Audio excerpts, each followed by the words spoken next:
Hello friends, कैसे आप लोग। उम्मीद करते हैं भोलेनाथ की कृपा से आप लोग अच्छे होंगे दोस्तों।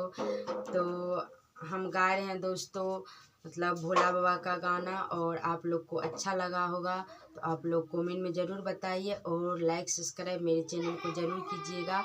और आप लोग से ही उम्मीद है जो आप लोग मेरा चैनल को थोड़ा सा आगे बढ़ाइए और लाइक कीजिए और कमेंट में ज़रूर भेजिए जो मेरा गाना आप लोग को कैसा लगता है, ज़रूर भेजिएगा।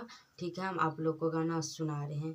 शिव के है गौरी सा एक बेरिया, शिव के है गौरी सा एक बेरिया, हाँ हाँ एक बेरिया, तोहर नैहरा में चोर बस है गोरिया, तोहर नैहरा में चोर बस है गोरिया। शिव के है गौरी सो एक बेरिया, शिव के है गौरी सो एक बेरिया, हाँ हाँ एक बेरिया, तोहर नैहरा में चोर बस है गोरिया, तोहर नैहरा में चोर बस हे गोरिया।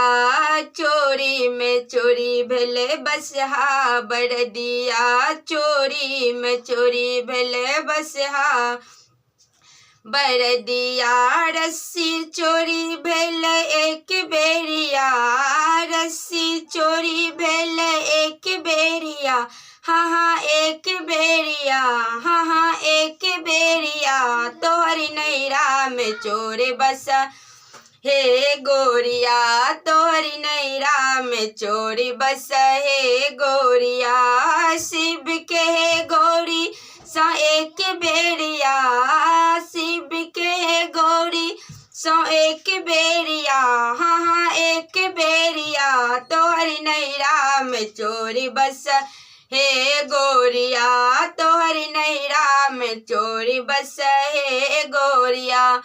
चोरी में चोरी भेले भांग के झोरा, चोरी में चोरी भेले भांग के झोरा, कुंडी चोरी भेल एक बेरिया, कुंडी चोरी भेल एक बेरिया, हाँ हाँ एक बेरिया, तोहर नैहरा में चोरी बस है गोरिया, तोहर नैहरा में चोरी बस है गोरिया। शिव के गौरी सो एक बेरिया, हाँ हाँ एक बेरिया, तोहर नैहरा में चोरी बस है गोरिया, तोहर नैहरा में चोरी बस हे गोरिया।